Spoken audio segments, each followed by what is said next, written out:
Olá pessoal, eu sou a Jéssica, esse é o GG e hoje eu vou fazer um vídeo, gente, onde eu vou contar um pouco da minha trajetória até eu chegar aqui na França. Vai ser um vídeo que eu vou falar sobre situações difíceis, com pessoas difíceis e principalmente todas as vezes que as pessoas duvidaram muito de mim. Espero que seja uma inspiração para você que quer fazer uma coisa diferente, mas que lida com esse pessoal que só quer te pôr para baixo. E se você é uma dessas pessoas, se você acha que eu tô falando de você, eu quero te falar uma coisa aqui, cara a cara. Eu consegui. Bom, depois dessa introdução muito madura, eu vou então contar pra vocês um pouco sobre a minha trajetória. É o seguinte, gente, esse vídeo eu vou tentar fazer corrido, não tem muito roteiro, porque eu queria passar um pouco de como foi tudo isso pra mim. Então é o seguinte, minha trajetória profissional começou há muito tempo, na verdade. Eu sempre fui uma pessoa muito dedicada aos estudos, eu sempre gostei disso, eu sempre tive o que eu chamo de inteligência escolar. Pra mim tem vários tipos de inteligência, infelizmente só tem uma que é valorizada, que é esse tipo de inteligência escolar e essa capacidade de ficar ouvindo cursos e aprendendo e anotando e tudo mais. E ainda bem que eu nasci com ela, porque eu sempre me achei capaz. Não me acho prodígio, não acho que eu entendo rápido as coisas, mas eu me acho extremamente esforçada e estudar sempre foi uma coisa que eu gostei. Dito isso, eu tentei passar num concurso de um colégio que chama Colune, em Minas Gerais. Eu era no fim da 8ª série. Eu sempre estudei em escola pública. Eu lembro que tinha um cursinho que eu podia fazer e eu não fiz, porque eu achei caro. Daí eu fui prestar essa prova.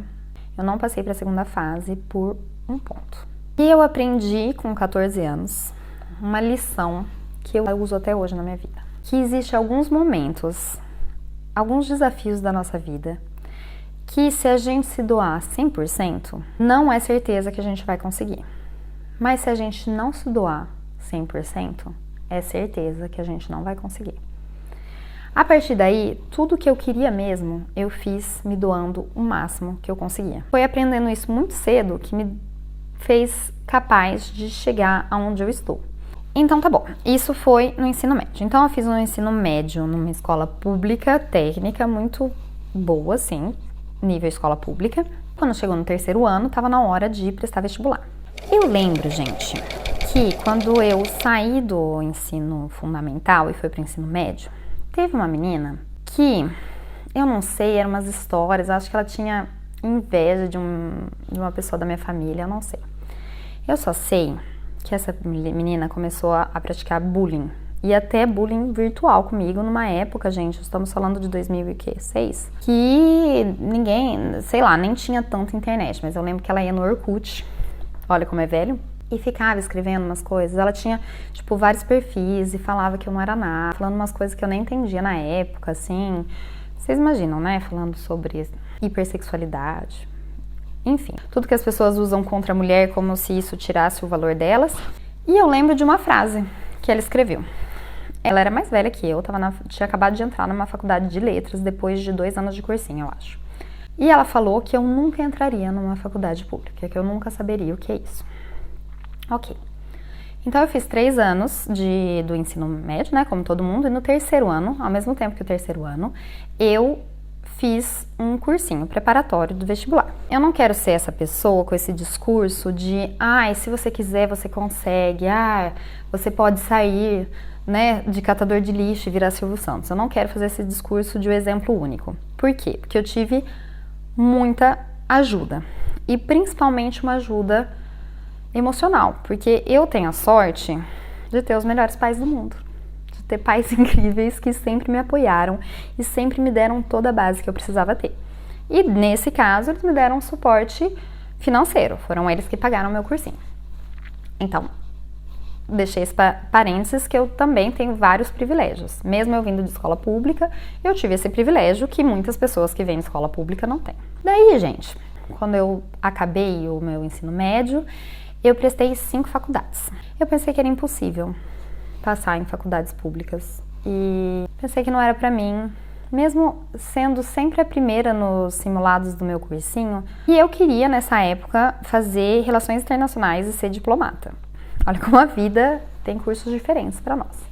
A minha mãe falou assim, Jéssica, você está estudando tanto, presta medicina. E realmente, eu estava estudando muito. Eu estudava toda a apostila do cursinho, eu ia em todas as aulas, eu nunca perdi uma aula do ensino médio nem do cursinho, fazia todos os simulados, fazia todas as questões. A única coisa é que eu não estudava de fim de semana, mas senão eu estudava até tarde, fazia tudo que tinha que ser feito.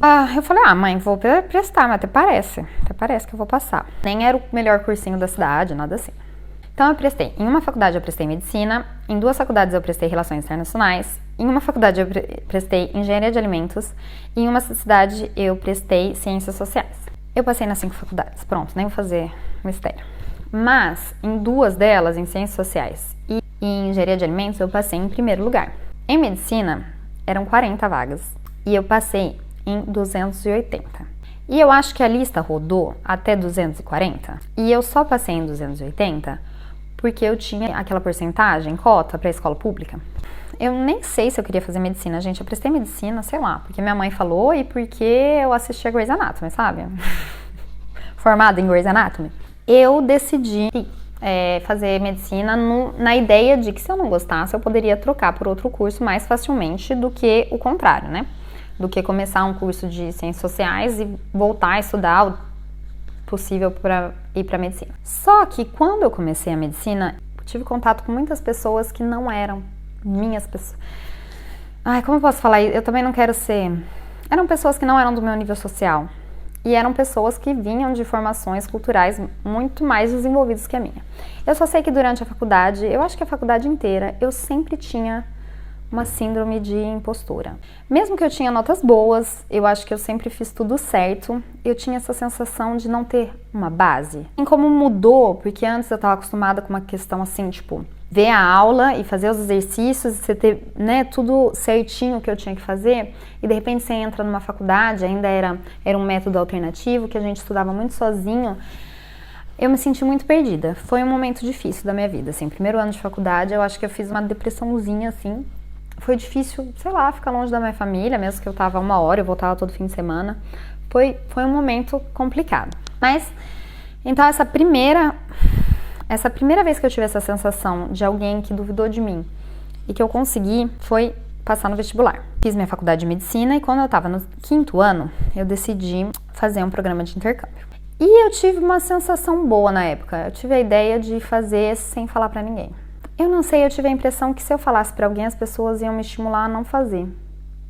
E depois, eu acho que isso é verdadeiro. Todo jeito, eu só contei pras pessoas quando eu fui já aceita nesse programa. E daí eu comecei a aprender francês. Tem um vídeo falando disso, vai lá ver que tá chuchu beleza. 2 meses depois, eu precisava prestar uma prova de francês, provando que eu tinha nível A2. Que se fosse num curso típico, desses cursos de aliança francesa e tudo mais, eu precisava de 3 anos de estudo. Então, eu ia ter que fazer 3 anos em 3 meses. E eu lembro que uma pessoa, que eu não entendo porque ela falou isso até hoje, porque era uma pessoa até que eu gostava, parecia gentil comigo e tudo mais, ela falou assim, Jéssica, você não sabe nem falar português direito, como você vai aprender francês? E daí, na minha cabeça, a única coisa que eu pensei foi, mas quantos franceses não sabem português? Eu achei extremamente malvado. Vinha de uma ideia que, como eu vinha de escola pública e que talvez eu não tivesse as mesmas, assim, todas as noções de gramática, ou que eu cometesse alguns erros de português aqui e ali, eu não sabia português e que eu não teria capacidade de aprender outra língua. Passei, né? Então eu fiz esse exame e eu me dediquei tanto. Eu lembro que eu estudava, assim, 14 horas por dia, minha faculdade estava em greve na época, e eu estudei o dia inteiro, e eu realmente me esforcei e eu fazia só isso e eu queria aquilo do fundo do meu coração. Tive um nível de proficiência B1, quase B2. Tive uma nota assim, se eu tivesse uma nota um pouco mais alta, eu não teria a possibilidade de fazer o curso aqui quando eu cheguei. E ainda bem que eu tive essa nota B1, porque o meu ano de intercâmbio com esse curso que eu fiz antes foi o melhor ano da minha vida. Eu não me arrependo. Se você tiver uma chance de fazer intercâmbio, principalmente sendo pela sua faculdade, porque eu sei que outros tipos de intercâmbio, tipo au pair e alguma coisa assim, às vezes é mais complicado, mas gente, faça. Foi um ano incrível, eu conheci pessoas incríveis, a minha cabeça abriu de um jeito. De um jeito eu aprendi tanta coisa, mas eu acho que isso é um outro vídeo. Então pronto, a segunda vez foi essa menina que me falou isso. Ela até pediu desculpa depois, mas ficou gravado. Então eu consegui vir pro programa de intercâmbio. E quando eu cheguei aqui, eu gostei muito da medicina aqui. Eu achei ela muito humana. Eu achei o sistema de saúde muito legal. E eu falei, eu quero fazer minha residência aqui. E eu lembro que quando eu falei isso pra a Fer na época, ele falou, desce, Jéssica. Você nunca vai conseguir fazer uma residência na França. E daí eu comecei a pesquisar como fazer essa residência. Então eu voltei pro Brasil, terminei meu diploma no Brasil. Trabalhei, eu fiz 50 plantões de 12 horas em 50 dias. E é lógico que eu não consegui um plantão por dia, assim, mas às vezes eu ficava trabalhando 48 horas, daí eu descansava um dia, voltava a trabalhar. Tudo isso para juntar dinheiro para poder vir para a França e conseguir fazer uma coisa extremamente difícil. Então, como funciona a validação do diploma médico na França ou como funcionava na minha época, porque eu não sei se ainda funciona assim. A gente precisava refazer o primeiro ano de medicina, porque diferente do Brasil, eles não passam o vestibular, esse concurso que é classificatório, eles não passam quando eles saem do ensino médio. Eles passam depois do primeiro ano de faculdade. Todo mundo que quer entrar na faculdade entra. No fim do primeiro ano, só um número X, que vai ser o número de vagas, vai para o segundo ano e continua, né, até acabar a residência. E para eu passar, eu tinha que voltar. Eu ia ter que fazer o vestibular com todos eles. Fazer esse ano, prestar esse concurso e ser classificada como os franceses. Então, eu, de 24 anos, ia ter que fazer o mesmo concurso que todas essas pessoas de 18 anos na língua deles. Um concurso que era uma parte, né, de múltipla escolha e uma parte escrita. Eu paguei um cursinho muito caro, eu lembro que era 4.000 o ano, 4.000 euros. Então, com o dinheiro dos plantões, eu investi nesse cursinho para passar nesse concurso. Quando eu cheguei aqui, teve uma pessoa que foi o meu pior encontro na França, sem dúvida. Nem vou falar muito qual era a relação, mas era uma pessoa horrível. E era uma loba em pele de cordeiro. Então, na frente dos outros ela era toda amor. Mas ela fazia tudo para me deixar isolada, para não continuar minhas conversas. Quando eu fazia o esforço de começar uma conversa, ela sempre me cortava. Eu fazia judô, na época judô não, jiu-jitsu. Ela fazia também. E ela chegou em mim e falou, Jéssica, eu fiquei sabendo que você quer fazer o primeiro ano de medicina, né, o concurso. Aqui não é que nem o Brasil, bem. Aqui é medicina de verdade. Você não vai conseguir passar. Eu conheci um amigo meu, tentou durante 7 anos, ele nunca conseguiu. Não é você, é uma estrangeira que vai conseguir. Gente, quando ela me falou isso, eu falei, gente do céu, acabou comigo. Eu tava numa situação muito vulnerável. Eu não conhecia nada, eu morria de medo desse ano. Era um ano inteiro que eu ia investir. Eu já estava formada no Brasil, eu poderia continuar trabalhando. Ela acabou comigo. Engraçado como a gente se permite, né? Essa frase que ela falou, assim, que eu não ia conseguir. Simplesmente porque eu não era francesa. Porque o Brasil era bagunça e aqui era coisa séria. Daí, eu liguei para a faculdade, perguntando mais informações de como funcionava esse concurso, qual era a porcentagem de estrangeiros que faziam esse concurso que conseguiam, vamos dizer assim. Eu queria saber isso, eu queria essa informação, eu não achava em lugar nenhum. E o cara que atendeu o telefone, ele falou, esse concurso já é muito difícil para os franceses. Volta para o seu país que você ganha mais.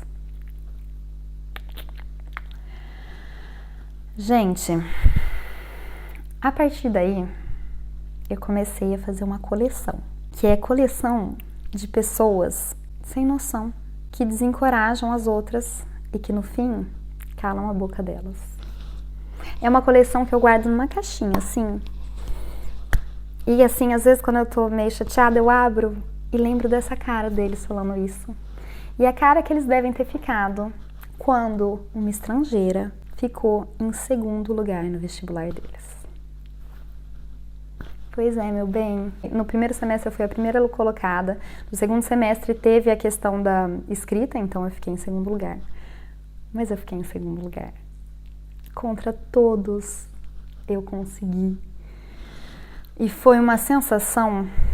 Na verdade, eu curei de toda aquela síndrome de impostora que eu não deveria ter, porque quem faz escola pública sabe que a gente sai de uma desvantagem, que as cotas não igualam isso. Não é porque tem cota que iguala. E que eu era muito capaz, eu só não tive a mesmo, né, vamos dizer, os mesmos privilégios financeiros das pessoas que fizeram faculdade comigo, mas eu consegui segundo lugar. Gente, foi maravilhoso pra minha autoestima, pra tudo. Só que daí eu precisava fazer mais um ano e prestar a prova de residência. Junto com todos os estudantes, estavam se preparando para a prova de residência desde o 4º ano. Então, enquanto o pessoal se preparava durante 3 anos para essa prova de residência, que é um concurso, gente, é tipo detalhe do detalhe do detalhe. Eu tinha um ano para preparar o concurso. Eles estavam preparando em 3, eu tinha um ano. E aí eu já estava com pessoas mais qualificadas, né? Pessoas que já tinham passado naquele primeiro concurso e tal. E foi o ano mais difícil esse. Gente, durante o primeiro ano, então, o ano da PACES, que é o primeiro ano do concurso de medicina, eu estudei durante 9 meses, de setembro até o concurso que foi em fim de junho. 9 meses? Isso, não consigo fazer as contas. Mas eu estudei das 8 da manhã às 8 da noite, todos os dias, todos os dias, todos os dias. Sábado, domingo, feriado, Natal, Ano Novo, todos os dias. E eu estudei, eu tenho ainda uma escrivaninha, e eu pus era fechado assim, eu pus um biombo, pra nada me atrapalhar. Era fone de ouvido e estudar, decorar, 10 horas seguidas, todo dia. Eu só parava meia hora pra comer. Quando foi esse 6º ano, então eu fiz um ano de concurso e voltei, a mesma coisa, 9 meses eu estudei todo dia. Com a diferença que eu fui pro Brasil, pro Natal, então fiquei 4 dias desses 9 meses sem estudar. Só curtindo o Natal com a minha família. Mas se não, também foi todo dia decorando. É tipo um Enem, vamos dizer assim, onde você escolhe a sua cidade e a especialidade que você quer. Quando eu saí da prova, eu saí arrasada. Eu pensei que eu tinha errado muita coisa. Que eu ia ser muito mal classificada. Nossa, eu falei, gente, eu não vou conseguir nem ser generalista, né? Aqui na França, o que eu vou fazer? Vou ser medicina do trabalho, né? Que é tipo os últimos classificados. E eu tive a chance, eu tava entre os 2.000 mais classificados, eu fiquei em 1.400 de 7.000. E eu escolhi a especialidade que eu quis. Eu pude escolher qualquer especialidade que eu quis, né, dentro do hospital que eu queria, porque eu queria ficar na minha cidade. E eu escolhi dermatologia, que era uma das especialidades mais disputadas. Strike, de novo, para todas essas pessoas que pensaram lá atrás que eu não ia conseguir. Consegui! Não é incrível? Gente, não é maravilhoso? É só para falar para vocês que essas pessoas não te conhecem. Essas pessoas que te põem para baixo, elas ficam na sua cabeça, eu acho que com uma força muito maior do que todas aquelas pessoas que te apoiaram.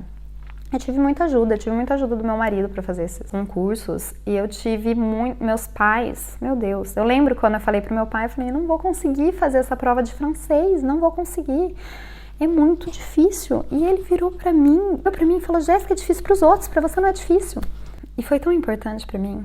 E assim, eu sempre tive esse amor incondicional. Eu sempre tive tanta ajuda e tantos privilégios. E eu nem preciso falar, né, que eu tive privilégio, por exemplo, emocional, né? Que eu conseguia ficar 10 horas estudando porque eu tinha alguém que fazia comida pra mim, né? Que era meu marido, que cuidava de mim, vamos dizer assim. Se eu tivesse um problema, ele cuidava de mim. Então, tive muitos privilégios, mas tive muito esforço meu. E eu calei a boca de muita gente. De pessoas que vieram me falar, né? Lógico que tinham várias que duvidavam de mim, mas não vinham me falar. Então, tudo bem, podem duvidar de mim, é lógico. Fiquem à vontade, mas não venham me falar. Então é isso, gente. Essa é a minha história profissional até hoje na França. Teve mais coisas. Eu abri, durante minha residência, eu abri um estágio que eu queria. Eu fiz um estágio em outras... Enfim, fiz várias coisas, mas eu acho que esses foram concursos e resultados que foram, assim, claros, onde... Quando você se dedica, você pode fazer. Eu lembro que antes de começar a PACES, antes de validar meu diploma, eu liguei para uma brasileira que tinha feito a mesma coisa em Paris e ela falou, Jéssica, não se ponha tanto em questão. Não se ponha, a gente fica se questionando, vai lá e faça. Você vai conseguir. Olha que pessoa incrível, ela não me conhecia, mas ela foi lá, ela conhecia a capacidade de uma médica brasileira e ela foi lá, me incentivou e fez. Então você... que tá querendo um projeto e que as pessoas estão te subestimando, bora fazer e bora calar a boca desse pessoal. E você, que toda vez que alguém te conta um projeto, você vai lá e fica desmotivando a pessoa? Não. Ai, gente, se vocês gostaram, curtam, inscrevam-se, porque o meu próximo projeto, que vai dar super certo, é esse canal no YouTube. Um grande beijo. Tchau, tchau.